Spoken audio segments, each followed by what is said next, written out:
Hello, this is the warm-up question for April 7th. It asks you to find the perimeter of this irregular shape.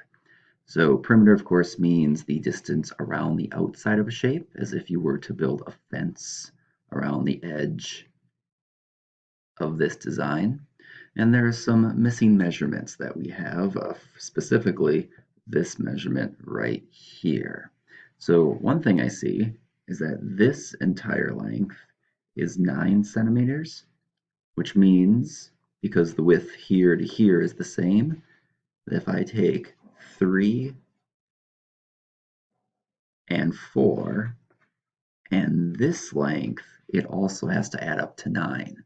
So if I take this piece, and this piece, and connect them into a straight line, it also equal 9 centimeters.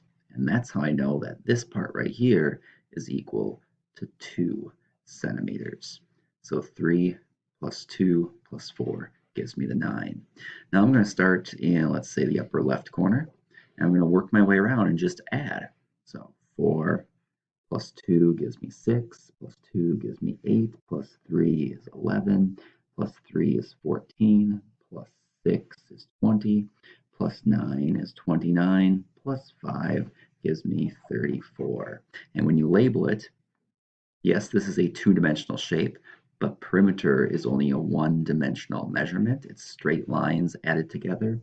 So you would just label it centimeters, and that is your answer.